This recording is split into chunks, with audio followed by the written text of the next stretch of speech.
ಹೇಳ್ರಪ್ಪ. रुको जरा सबर करो.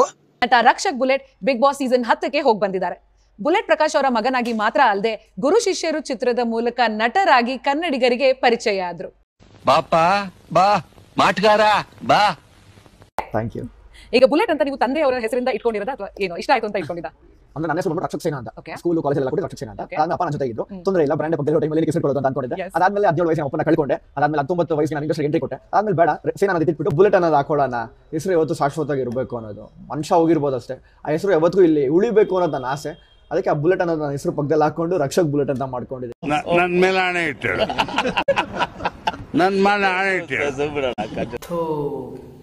ಆಗಲ್ಲ ಗುರು, ನಿನ್ನ ಕೈಲಿ ಆ ಅಪ್ಪ ಹೆಸರು ತಂದು ತಿಟ್ಟೋಗಿದ್ದಾನೆ ಬುಲೆಟ್ ಅಂತ. ಆಲ್ರೆಡಿ ನೀನು ಅದಕ್ಕೂ ಅವಮಾನ ಮಾಡಿದೀಯ. ಬಕೆಟ್ ಅಂತೆ, ಬುಲೆಟ್ ಅಲ್ಲ ಬಕೆಟ್. ಇಲ್ಲ, ನೋ ವೇ. ಆ ಥರ ನಾನು ಆಚೆನು ಸ್ಟ್ರೈಟ್ ಫಾರ್ವರ್ಡ್ ಓಪನ್ ಆಗಿ ಮಾತಾಡ್ತೀನಿ, ಯಾರಿಗೂ ತಲೆ ಕಟ್ಸ್ಕೊಳ್ಳಲ್ಲ. ಯಾಕಂದ್ರೆ ನಾನು ಯಾರಿಂದನೂ ಇಲ್ಲಿ ಬದುಕಿಲ್ಲ, ಅದಕ್ಕೋಸ್ಕರ ನಾನು ಓಪನ್ ಆಗಿ ಹೇಳ್ತೇನೆ ಫ್ರೆಂಡ್ ಎಲ್ಲ ಕಡೆ. ಏನೇ ಆದರೂ ನೀನು ತಿಕ್ಕಾಗ ಅನ್ಸಲ್ಲಿ ಏನು ಕಡಿಮೆ ಆಗಲ್ಲ. ಇದರಿಂದ ಹೊರಗೆ ಬಾ, ಮುಂದೆ ಬರ್ತೇನೆ ನೀನೆ. ಯಾರು ಗುರು ನೀನ್ ಕೋತಿ ಮನ್ಬತ್ತ ಅಂತ ತಿಳ್ಕೊಬಿಟ್ಟಿದ್ಯಾ. ನನ್ನ ಸರ್ಟಿಫಿಕೇಟ್, ನನ್ನ ಟ್ಯಾಲೆಂಟ್ ನಾನು ಬೇರೆಯವ್ರು ಕೊಟ್ಬಿಟ್ಟು ನನ್ನ ಸರ್ಟಿಫಿಕೇಟ್ ತೊಗೊಳೋದು ನಂಗೆ ಇಷ್ಟ ಇಲ್ಲ. ನಾನು ಆಚೆ ಬಂದಿದ್ದೀನಿ ಅನ್ನೋದು ಜನಕ್ಕೆ ಪ್ರತಿಯೊಬ್ಬರಿಗೂ ಗೊತ್ತಾಗ್ತಿದೆ, ಎಷ್ಟು ಫೇಕು ಅಂತ, ಬೇಕು ಅಂತ ಮಾಡಿರೋದು ಅಂತಲೂ ಗೊತ್ತಾಗಿದೆ. ಲೋ ಬಕೆಟ್ ಅಣ್ಣ, ನೀನು ಮನೆಯಿಂದ ಹೊರಗೆ ಬಂದಿದ್ದೀಯ ಅಂತ ಅದು ಫೇಕ್ ಅನಿಸ್ತು. ನೀನು ಅಲ್ಲೇ ಇದ್ದಿದ್ರೆ ರಿಯಲ್ಲ. ಅಲ್ಲೇ ಇದ್ದಿದ್ದು ತಾನೆ, ಏನು ಆಟ ಆಡಿದಪ್ಪ ನೀನು? ಅದಕ್ಕೆ ನಾನು ಉತ್ತರ ಕೊಡಲ್ಲ. ಅದರಲ್ಲಿ ಏನಾದರೂ ನೀ ಗೆದ್ದಿದ್ರೆ ಅದಕ್ಕೆ ನಾನು ಉತ್ತರ ಕೊಡಲ್ಲ. ನಿನ್ನ ಫ್ಯಾನ್ಸ್ ನಿನ್ನ ಗೆಲ್ಸಿದ್ದಾರೆ, ಇವಾಗ ಫೇಕು.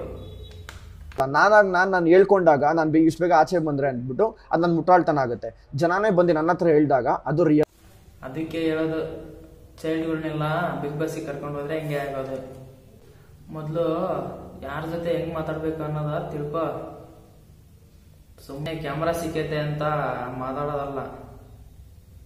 ಸ್ವಲ್ಪ ಶಾಲೆಗಾದ್ರೂ ಹೋಗು. ಶಾಲೆ ಕಲ್ತಿದ್ದೆ ಇಲ್ಲ ನೀನು? ಎಲ್ಲಿ ಅರ್ಧಕ್ಕೆ ಬಿಟ್ಟು ಬಂದಿದ್ದೀನಪ್ಪ ನೀನು? ಹೋಗು, ಎಲ್ಲಿಗೆ ಬಿಟ್ಟಿದ್ಯೋ ಅಲ್ಲಿದ್ದ ಕಂಟಿನ್ಯೂ ಮಾಡಿ ಹೋಗಿದ್ದಾನಾದ್ರು ಅದನ್ನಾದ್ರೂ ಕಲಿತೀಯ ಒಟ್ಟು.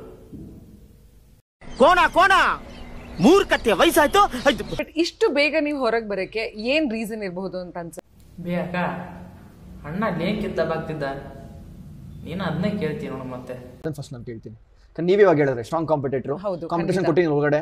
ನನ್ನ ವಯಸ್ಸು ತುಂಬಾ ಚಿಕ್ಕದಾಗಿದ್ರು, ನಾನು ಯಾವ್ದ್ರಲ್ಲಿ ಇದ್ದೀನಿ, ನನ್ನ ಪವರ್, ನನ್ಗೆ ಏನು ನನ್ನ ತಾಕತ್ತು, ನನ್ನ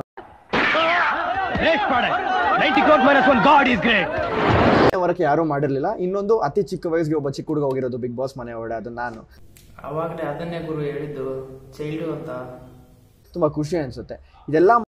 ಇವನ್ ಸಣ್ಣವನಿದ್ದಾಗ ಚಡ್ಡಿನ ಹಾಕೋತಿರ್ಲಿಲ್ಲ.